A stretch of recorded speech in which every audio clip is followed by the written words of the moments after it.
It was a stormy evening as we drove down the highway, the rain pounding against the windshield and the wipers working tirelessly to keep the view clear. I always loved road trips with the family, especially when they allowed us to get away from the city's constant buzz. A businessman by trade, I spent most of my days hustling through meetings, phone calls, and reports.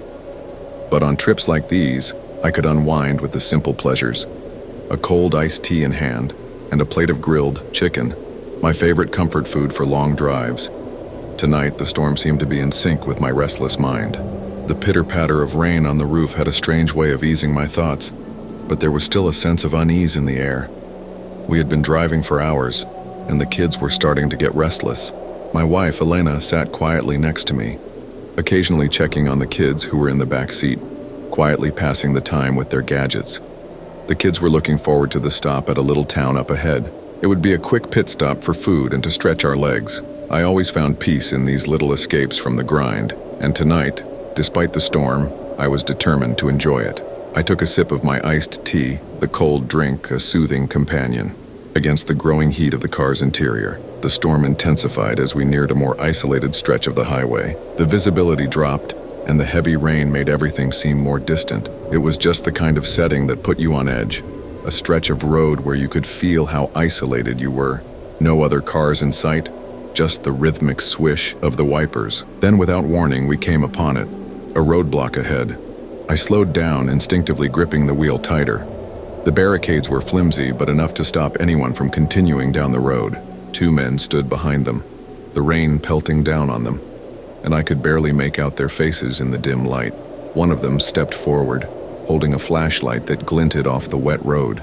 "The road's closed up ahead," he said, his voice deep and calm. "There's been an accident. You'll need to turn around." My gut immediately tensed. The storm had made everything feel disorienting, and something about the situation didn't feel right. It wasn't just the roadblock.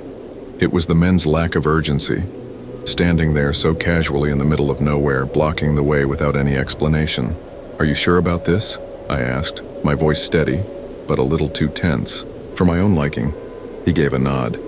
"Yeah, sorry about the inconvenience. Just turn around and head back the way you came." I looked over at Elena, who seemed to have the same uneasy feeling, her gaze lingering on the men as we reversed the car. I could feel her eyes on me, but I didn't know how to explain what I was feeling. It wasn't just a blocked road, it was the way these men were standing there watching us like they were waiting for something. We began to back up slowly, but as I glanced in the rearview mirror, I saw the men move in a way that seemed deliberate. One of them shifted positions, his eyes never leaving our car. They didn't look like they were in any hurry to get out of the rain. No rush, no urgency, just 2 men standing there, blocking our way, like they were waiting for us to act. I didn't want to scare Elena or the kids, but I couldn't shake the feeling that something was wrong. We had no choice but to turn around, but as I did, my instincts were screaming at me. We needed to get out of there, quickly. We reversed slowly, my eyes glued to the rearview mirror, and I felt the tension rise in my chest with each passing second. The 2 men were still standing there, but I couldn't shake the feeling that something else was lurking just out of sight. As I looked back, I saw one of the men glance toward a nearby thicket of trees, as though signaling something. "Dad, why are they still looking at us?" Josh asked, his voice anxious, his face pale. "Just stay quiet, kid," I muttered, trying to keep my own panic in check. My instincts were screaming at me to get out of there, fast. We had barely begun reversing when, out of nowhere, a car pulled up behind us. The headlights blinded me as it screeched to a stop, blocking the road. My heart hammered in my chest as the car doors opened, and 4 men stepped out, their faces shadowed in the dim light. They moved toward us slowly, like they had all the time in the world, and I immediately knew this wasn't just a roadblock. This was a setup. One of the men, tall and muscular, stepped forward, his eyes locked on mine. "Turn around," he said, in a low, menacing voice. "The road's closed. We've got an accident up ahead." I kept my gaze steady, trying to figure out their intentions. The other 3 men flanked him, each of them holding something, crowbars, metal pipes, and a baseball bat in the hands of the tallest man. Something in my gut twisted. I could feel it now. The danger was real. "We're not going anywhere," the man with the bat said, his voice flat and cold. "You're not leaving until we say so." I glanced at Elena, her face pale as she stared at the men. The kids were quiet in the back seat, not fully understanding the gravity of the situation. "Dad, what's going on?" Josh whispered, his voice trembling. I didn't answer him. I couldn't. I was too focused on the men now who were slowly advancing. The way they moved wasn't just casual, it was deliberate, calculated. They were trapping us, without thinking. I slammed the car into reverse, the tires screeching as I fought to get away from them. The man with the bat stumbled back, his grip tightening, but before he could react, I threw the car into drive and sped forward, barely avoiding the barricades and the trees at the end of the road. The SUV that had been following us pulled up, right behind us, and now we were boxed in. The men from the roadblock had jumped into the SUV, their headlights cutting through the rain as they quickly closed the distance. They weren't giving us a chance to escape. "This isn't good," Elena whispered, gripping her seat, her voice full of fear. I glanced in the rearview mirror. The SUV was tailing us, moving fast, and I knew we couldn't outrun them. The road ahead was narrow and we had nowhere to go. I had to make a decision. Ahead I saw a small side road, an unpaved path that could lead us to safety, or at least to somewhere we could hide. I turned sharply, trying to maneuver quickly, but as we approached the corner I saw it. A dead end. The road was blocked by thick bushes and trees. There was no turning back. I slammed on the brakes, the car screeching to a halt. The SUV pulled up behind us, and the men quickly got out. They were closing in on us. The man with the baseball bat was the first to approach the car. I could hear the faint sound of his footsteps on the wet gravel as he moved toward us. "Get out of the car," he said, his voice dripping with malice. I could feel my heart pounding in my chest, adrenaline coursing through my veins. The windows were up, but I could hear the rain pelting down on the roof. There was nowhere to go. "No way out. Don't open the door," I whispered to Elena, gripping her hand. But before she could respond, one of the men reached for the car door handle. I had only one choice. I pressed the gas pedal as hard as I could, sending the car jerking forward. The man with the bat tried to block our path, but I swerved, narrowly avoiding him. The tires skidded on the wet gravel, and we barreled past the men, speeding down the narrow path. We didn't stop until we reached a small gas station, my hands shaking as I grabbed my phone. I dialed the police, my voice frantic as I explained what had happened. When they arrived, the men were already gone. The only thing left behind were tire tracks, broken branches, and a few muddy footprints that led into the trees. The police scoured the area but found no trace of the men. They told us to stay alert and head back to town, but it felt like an empty warning. We had barely escaped, and the fear of what might have happened still gripped me. I packed a sandwich and a full thermos of hot tea in the car, along with some essential items I'd need for the drive ahead. It was a routine I had perfected over the years as a travel nurse. Long drives between assignments, hours of solitude on the road. I always made sure to pack my favorite meal, a turkey and avocado sandwich on whole wheat bread, simple but satisfying, and my trusty thermos filled with hot tea to keep me calm during the journey. As the car hummed along the highway, I took a sip of the tea, feeling its warmth spread through me, comforting against the cool air of the open road. I glanced at the sandwich, its familiar taste offering a brief sense of home, even though I was far from it. It was the kind of drive that allowed my mind to wander, the rhythmic sound of the engine and the occasional sip of tea providing a sense of peace. The landscape around me was wide open, the road stretching out into the distance with little sign of civilization in sight. The sun hung low in the sky, casting golden light over the fields and the occasional distant hill. It was one of those rare stretches of highway where it felt like you could go on forever, untouched by the noise of the world. I sighed contentedly, allowing the quiet to settle in. But the further I drove, the more isolated the road seemed. The towns were few and far between, and soon I found myself passing mile after mile of nothing but open fields and dense forest. The quiet was comforting at first, but as the hours wore on, it began to feel unnerving. My mind started to wander, and I reached for the sandwich again, biting into the turkey and avocado. The flavors were just as good as I remembered, and for a moment I allowed myself to enjoy the solitude, the peacefulness of the moment. It was only when I finished my sandwich that I realized how quiet everything had become. The steady hum of the engine was almost drowned out by the sounds of the wind. That was when it happened. My car suddenly jolted, a strange sputtering sound filling the cabin. I turned the key again, but the engine refused to start. I cursed softly, under my breath, trying to restart it, but nothing happened. I checked the fuel gauge. It wasn't low. The car had been running smoothly just moments before. But there I was, stranded on an empty highway with no phone signal. No one in sight. Looked around, trying to assess my options. The road was desolate, the trees lining either side thick and imposing. I wasn't sure how far I was from the nearest town, but I knew it was too far to walk. I didn't want to panic, but I had no choice but to wait for help. I stepped out of the car, hoping that maybe I could find a signal by standing further out on the open road. I waited, and then waited some more, the sun slowly dipping lower. My stomach dropped. This felt too familiar, like one of those moments where something was bound to go wrong. Finally, after what felt like an eternity, I saw headlights in the distance. Relief washed over me as a car came into view. I stepped out into the road and waved, hoping the driver would stop. The car slowed and then pulled up beside me. A blacked-out sedan. The window rolled down slowly, and I could barely make out the shape of the driver behind the wheel. His face was hidden in the shadows, the dark tint of the windows making it impossible to see much. The car's engine hummed softly as he glanced at me for a moment, and then spoke. "Need a ride?" His voice was low and even, with no hint of warmth. I hesitated. Something about the way he spoke, so distant and emotionless, sent a chill down my spine. But what other choice did I have? There was no one else around.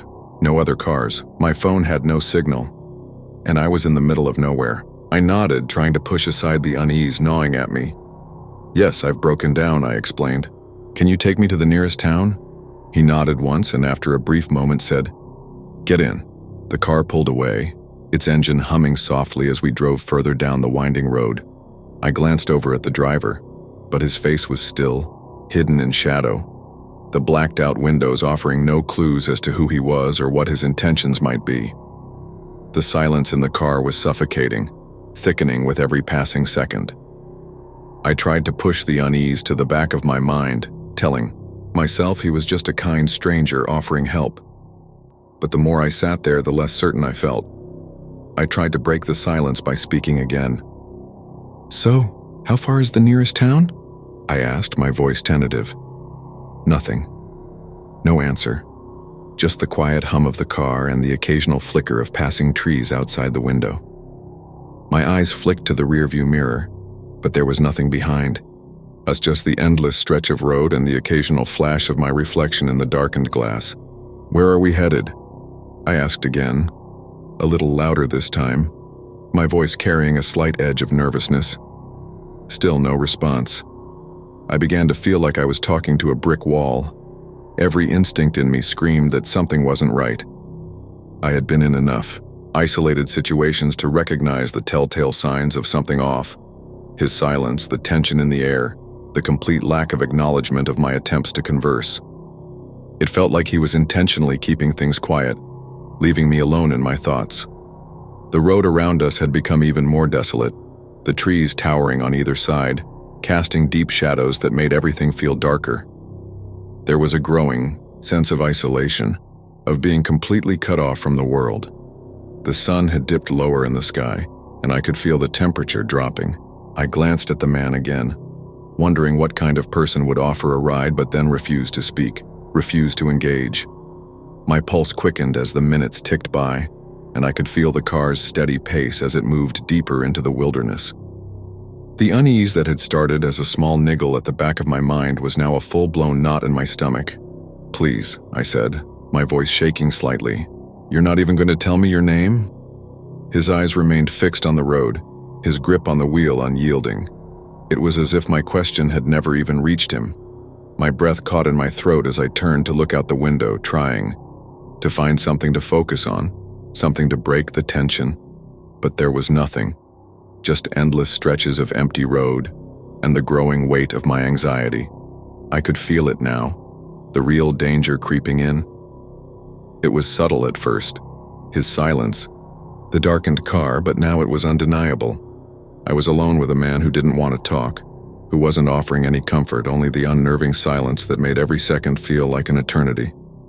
As if on cue, the car slowed, and I looked forward to see that we were approaching a dark, narrow path that veered off from the main road. My heart skipped a beat. "Where are we going?" I asked again, my voice barely above a whisper, but this time my question felt more urgent, more like a plea. The car came to a stop, and the man finally turned his head towards me, his face still mostly hidden in shadow, but his eyes locked onto mine with an intensity that made my stomach turn. "Get out," he said, his voice cold and motionless. I froze. My mind raced. This was it. This was what I had feared. My body reacted before I could think. I grabbed the door handle and threw the door open, nearly tripping as I stumbled out into the road. My feet slid on the wet pavement, but I didn't stop. I ran, without thinking, as fast as I could, my heart pounding in my chest. I didn't dare look back. I could hear him shouting, his footsteps following me, but I pushed myself harder, the sound of my breath ragged and desperate as I sprinted through the trees and underbrush, hoping to lose him, hoping to escape. Finally, I found a small clearing and dove into the bushes, my chest heaving as I pressed my back against the cold ground, trying to silence the sound of my racing heartbeat. I lay there, praying that he hadn't seen me, that he hadn't followed me. For what felt like an eternity, there was nothing. No sound, no movement. Only the wind rustling through the trees. I slowly reached for my phone, still trembling. I managed to find a signal and dialed 911, my voice shaky as I explained everything. The police arrived in what felt like no time at all. I told them everything, how the man had picked me up, how he had pulled off the road, and how I had escaped. They searched the area, but by the time they got there, the man and his car were nowhere to be found. It was as if they had vanished into thin air. Months later, the police found the blacked-out car deep in the woods. It had no license plates, and inside the trunk, they discovered a stash of women's belongings, bags, clothes, and items that didn't belong to the car's owner. The authorities assured me they would continue their investigation, and though I was relieved that they had found the car, a gnawing feeling of dread remained. The man had vanished, but his presence, his silence, would haunt me for a long time.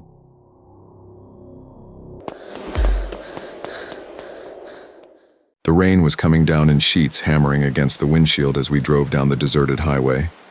I could barely see the road ahead, my wipers struggling to keep up with the downpour. The world outside was a blur of water and darkness, the only light coming from the car's headlights, barely piercing through the thick curtain of rain. "Are we lost?" my boyfriend asked, glancing at me with a raised eyebrow, his fingers tapping impatiently on the steering wheel. I could tell he was getting frustrated. He hated being lost. I sighed, checking the map on my phone once again, but the signal was spotty at best. "I think so," I said, shaking my head. "The GPS isn't loading properly and I can't see anything familiar." He grumbled under his breath, frustration evident in his voice. "Great. Just what we need, right? In the middle of nowhere, during this storm." I smiled at him, trying to lighten the mood. "Well, at least we've got each other. And maybe we'll find a nice spot for some photos once we're out of this mess." His lips curved into a reluctant smile. "You and your photos," he teased. "You always find the silver lining, don't you?" I chuckled, pulling my camera from the bag and fiddling with it absent-mindedly.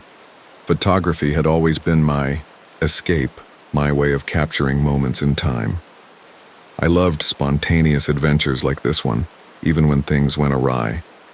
But right now, I could feel the tension between us.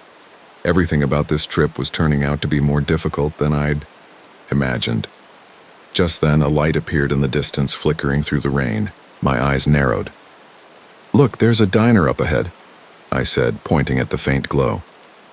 "Maybe we can stop, ask for directions, and grab a warm drink." My boyfriend nodded, relieved. "Good idea. Let's just hope it's open." We pulled off the highway and onto a small, poorly lit road that led up to the diner.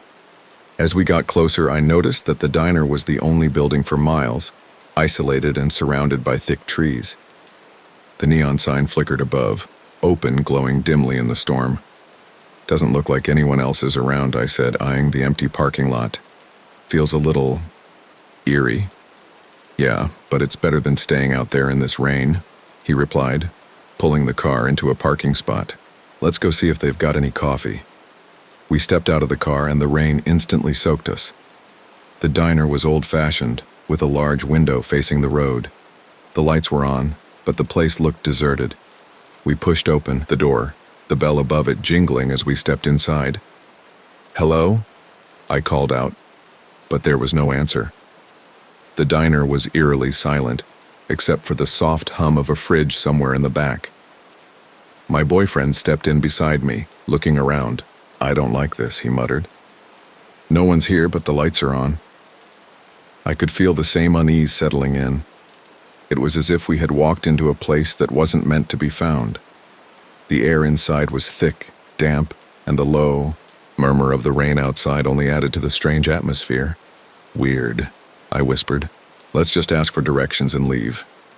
We stood there for a moment, unsure whether to proceed. But before we could do anything, a noise came from the kitchen, a loud clatter, like something heavy had fallen. It echoed through the quiet diner, making us both jump. "Hello?" My boyfriend called out again, his voice uneasy. No response. The kitchen door swung slightly, and we could see a faint shadow moving inside. "Maybe it's just the kitchen staff," I said, trying to sound more confident than I felt. "Let's just ask for directions and go." But as I spoke, I could hear the faint sound of footsteps behind the kitchen door. Someone was definitely in there. My heart began to race as I took a cautious step toward the counter. "Hello?" I called again, my voice a little more uncertain this time. There was no immediate response, but the footsteps stopped, and for a moment, everything fell silent again. So silent it was almost unbearable. It wasn't just the absence of sound. It was as though the place itself was holding its breath, waiting. Then the kitchen door creaked open just a sliver, and I saw a shadow move inside. My breath caught. The door swung open just enough for a man to step out wearing an apron, his face partially obscured by the dim light overhead. His eyes were fixed on us, a strange, unsettling calm in his expression. "Can I help you?" he asked in a voice that was oddly flat, his tone not matching the situation at all. He was taller than I'd expected, his frame broad, and as he moved toward us, I noticed the gleam of something metallic in his hand. I took a step back instinctively, and my boyfriend put a protective arm around me. "We were just looking for directions," my boyfriend said, his voice strained. "We're a little lost," and the man nodded, but there was something about his smile that didn't sit right. It was too wide, too practiced. "Directions," he repeated slowly, his eyes scanning us, calculating. I felt a cold shiver run down my spine. It was like the air had thickened around us and my instincts told me to get out of there. But before I could even take a step, 2 more men appeared from the back, emerging from the shadows like they had been waiting for us. One of them, a shorter man with sharp eyes, leaned against the counter. He wasn't holding anything at first, but the moment I glanced at him, I saw he was gripping something behind his back. The unmistakable glint of a kitchen knife appeared in his hand as he brought it forward, holding it loosely but threateningly. I could feel my heart hammering in my chest. My boyfriend's arm tightened around me. "What do you want?" he asked, his voice sharp but trembling. The man with the knife smiled again, his lips curling slightly. "We just want you to stay for a while," he said casually, "and then we'll let you go." I could feel the tension in the air, a charged silence hanging over us. Something was terribly wrong. These men weren't here to help, they were here to trap us. The tall man who had greeted us earlier stepped forward. The way he moved toward us was deliberate, like he was closing in on prey. "Let's make this easy," the man with the knife said. "You hand over your valuables and we'll be on our way. No one gets hurt." My stomach churned. The fear was now palpable, the reality of the situation sinking in. They were here to rob us, and there was no one else around to stop them. Boyfriend's grip on me tightened, and I could hear the sharpness in his voice as he spoke again. "I'm not giving you anything." I could see the man's eyes flicker with irritation. Without warning, he took a step forward, raising the knife slightly. The movement was quick, too quick. The blade was now just inches from my boyfriend's chest. "Don't make this harder than it has to be," the man warned, his voice low, cold. "We just want your money, your jewelry. Now." The air was thick with tension as the two men advanced toward us. The one holding the knife stepped closer, his eyes cold and determined. I could feel the fear creeping up my spine, my mind racing for an escape. But we were trapped, cornered in this diner with no one else around to help. My boyfriend's grip tightened around me. It was clear they intended to rob us. Their cold, menacing stares made my stomach twist in fear. I had no idea what was going to happen next, but I couldn't just stand there. My heart raced as I realized we had no choice but to run. We needed to escape before things turned violent. "Move now," my boyfriend whispered urgently. Without a second thought, he grabbed my arm and pulled me toward the back door. My breath caught in my throat as we rushed past the men. But just as we reached the exit, I heard the man with the yell, "Don't let them get away." We didn't look back. The heavy door slammed open and the rain hit us like a wall as we ran into the night, the sound of our footsteps drowned by the storm. My legs burned as I ran faster, my heart pounding in my chest, adrenaline coursing through. We weren't sure where we were going, just away from them. We didn't stop, not for a second. I could feel my boyfriend's hand gripping mine tightly, pulling me along as we stumbled through the rain-soaked road. We didn't stop to look around, just kept running as fast as we could. The diner was behind us now, but I knew those men wouldn't let us go that easily. We reached the car. My boyfriend threw open the door and shoved me inside. I jumped in, almost slipping on the wet seat, but I managed to buckle in just as he slammed the door shut. The engine roared to life and he quickly shifted the car into gear, but before we could pull away, I glanced over my shoulder and saw one of the robbers sprinting toward us, almost reaching the car. My heart skipped a beat. The man was too close, was nearly at the rear bumper. Before he could make a move, my boyfriend slammed the accelerator and the car shot forward with a surge of speed. The tires squealed as we raced down the road, the man left in our dust. He didn't even get a chance to react before we were out of sight, the sound of the engine roaring as we sped away. My breath came in ragged gasps as I tried to calm myself. My boyfriend's knuckles were white on the steering wheel as we drove faster, the rain still coming down in sheets. The road ahead was a blur of rain and darkness, but my boyfriend didn't slow down. We were going as fast as we could, and I knew we needed to get to safety. We had to get away from them. After what felt like an eternity, we reached a small town. It was still late, but the lights of the town provided a sense of security that had been missing since we pulled into that diner. My boyfriend pulled the car into a gas station and quickly parked, his hands shaking as he grabbed his phone. "We need to call the police," he said, his voice tight with panic. I nodded, still in shock. My hands fumbled with the seatbelt as I pulled it off. "I'll call them," I said, my voice shaky. I dialed the police, explaining everything as quickly as I could. How we had been lured into the diner, how we were almost robbed, and how we had barely escaped. The dispatcher assured me help was on the way, and that they would send officers to investigate the diner. After hanging up, we sat in silence for a moment, catching our breath. My heart was still racing, and I could feel the fear creeping back up my spine. The police would take care of things, I told myself, but the thought of those men still out there was unsettling. We drove to the nearest police station, where we explained the situation in detail. The officers listened carefully, taking down our information and assuring us that they would investigate the diner and the men who had tried to rob us. "We'll get on it right away," one officer said, his tone calm but serious. "You did the right thing coming forward. We'll make sure they don't get away with this." We both nodded, feeling a little bit of relief, but the unease lingered. Those men had targeted us, and they would be back out there, somewhere, waiting for their next victims. As we left the station, my boyfriend wrapped an arm around me, offering some comfort. "We're safe now," he said, his voice soft but still filled with worry. I nodded, but deep down, I knew that fear wouldn't leave me anytime soon. The night was over, but the memory of those robbers, the kitchen knife, and the crowbar would haunt us for a long time.